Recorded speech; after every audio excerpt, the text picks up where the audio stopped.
देखिए, आज संवाद प्रोग्राम करीबन एलनाबाद के हल्के के 7 गांव में रखा है और यहाँ हमारे साथ हमारे छोटे भाई मीनू बेनीवाल जी भी हैं और सभी ग्रामवासी हमारे जो चुने लोग हैं, हमारी पंचायतें, पंच साहिबान, सरपंच साहिबान, समिति के लोग हैं, सदस्य हैं, चेयरमैन, वाइस चेयरमैन, जिला परिषद के सभी।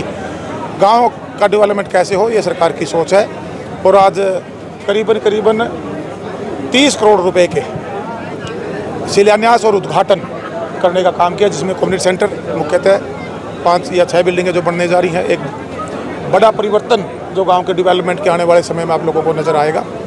ये कम्युनिटी सेंटर हमारी सरकार की सोच थी कि जो हम चौपाल भी समाज के लिए मैं मान सकता हूँ आवश्यक है, लेकिन सभी कम्युनिटी एक जगह है। एक ये भव्य बिल्डिंग जिसमें हमारे यहाँ है, इसको मैरिज प्लेस के रूप में भी हम यूज़ कर सकते हैं, एक छोटा मिनी सेक्रेटेरिएट के रूप में भी, एक मिनी सेक्रेटेरिएट गाँव का आप इसको कह सकते हैं। ये व्यवस्था परिवर्तन है और ये व्यवस्था परिवर्तन करने के लिए हमारी चौपालों की जहाँ जरूरत है चौपालें बने, लेकिन उसके साथ साथ ये कम्युनिटी सेंटर बने। इसी प्रकार आपने पौंड देखा होगा, आज से पहले की सरकारों में इनकी तरफ ध्यान नहीं था। गांव में जो टोटल हरियाणा प्रदेश के 18,000 समथिंग पौंड हैं, उसमें से 11,800 पोल्यूटेड हैं। पहले फेज में हमने करीबन 3900 पौंडों को उठाया है और हमारी सरकार ने और अधिकारियों ने, मैं उनकी अधिकारियों को भी इसके लिए धन्यवाद देना चाहूँगा कि उन्होंने 4,000 पौंडों को इस पिछले जो बजट सेशन है इसमें हमने धरातल पर उस काम को लेकर आने का काम किया है। कुछ 100% जैसे आपने देखा होगा 8-9 सुविधाओं के साथ कंप्लीट हो गए हैं।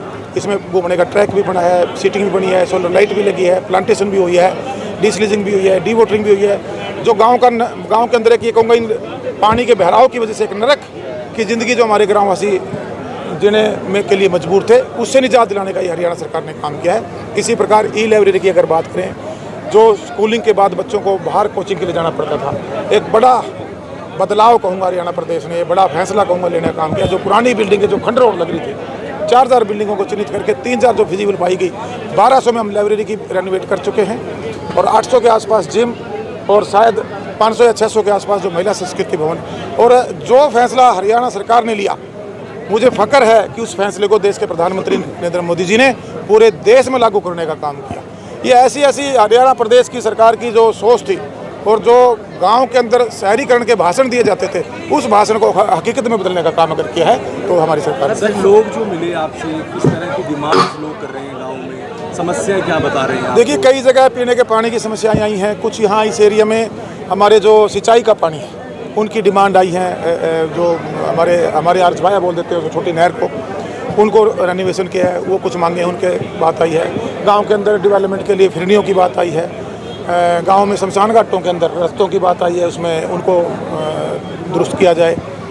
पार्क कम व्यायामशाला की बात आई है। तो इस तरह से जो 9 सूत्रीय कार्यक्रम सरकार एक एजेंडा लेकर चली है, लगभग सभी मांगे वही गाँववासियों की तरफ से, ग्राम पंचायतों की तरफ से दी गई हैं और उनका फंड हम जल्दी से जल्दी गांव में भेजकर इन मूलभूत सुविधाओं से हमारा हर गांव लेस हो, उसका हमारा प्रयास रहेगा। सिरसा कोटन में सुंडी है, गुलाबी सुंडी जबरदस्त है और किसान मुआवजे की मांग करते हैं। देखिएगा, आपने पिछले को सरकार की अभी हमारे शायद स्टेटमेंट जारी हुई है, उसको पोर्टल को खोला गया है, अगले 1 या 2 दिन में शायद खुलने जा रहा है। तो मैं भी अनुरोध करूँगा आपके माध्यम से, जहाँ नुकसान हुआ है आप पोर्टल क्षतिपूर्ति पोर्टल पर उस नुकसान को दर्ज कराने का काम करें, उसकी भरपाई करने का काम सरकार करेगी। अभी आपकी 25 तारीख को सिक्कर में रैली हुई, आपने बहुत सारी वीडियो देखी होगी, कई महिलाओं के बयान आपने सुने कि झूठ बोल कर वहाँ ले गए, खाटू श्याम लेके जाएंगे, सालासर लेके जाएंगे। देखिए, हमने दर्शन भी कराए, खाटू श्याम जी के भी मत्था टेका, सालासर भी मत्था टेका और उसके बाद रैली का भी सभी लोगों ने आनंद लिया। एक अच्छी रैली मैं कह सकता हूँ हमारी पार्टी के द्वारा करने का काम किया गया।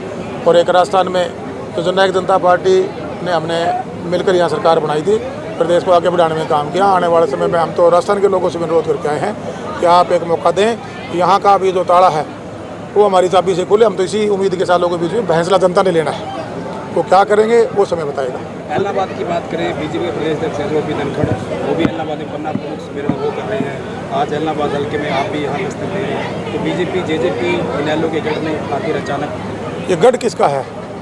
गढ़ कोई रजवाड़े हैं?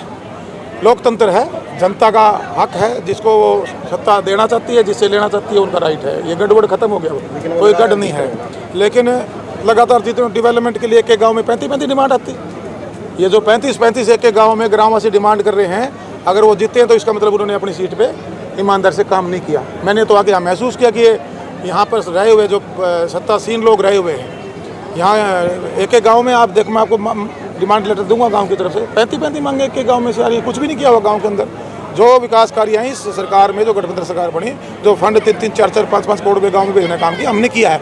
और जो और मांग हम स्वीकार करके गए वो हम करके गए हैं। मुझे नहीं लगता जो आपने ओम प्रकाश धनखड़ जी भारतीय जनता पार्टी के प्रदेश अध्यक्ष की, वो पार्टी का अपना कार्यक्रम है, वो चला हुआ है, वो अपनी पार्टी को मजबूत करने में लगे हुए हैं। और हमारी जननायक जनता पार्टी अपना संगठन अपने हिसाब से अपने आप को मजबूत करेंगे। अभी बंद से आपने खुद बोला कि जो पहले जिनकी यहाँ सरकारें रही हैं या फिर जो जीतते रहे हैं, उन्होंने प्रदेश को लूटने का काम किया, घर भरने का काम किया, विकास नहीं किया, लेकिन उन्हीं के परिवार से डिप्टी सीएम को सूचना हुई आपकी सरकार में। देखिएगा, हमने नई पार्टी बनाई और वो तो स्टूडेंट थे, उसके बाद निकल कर आए हैं अलग से।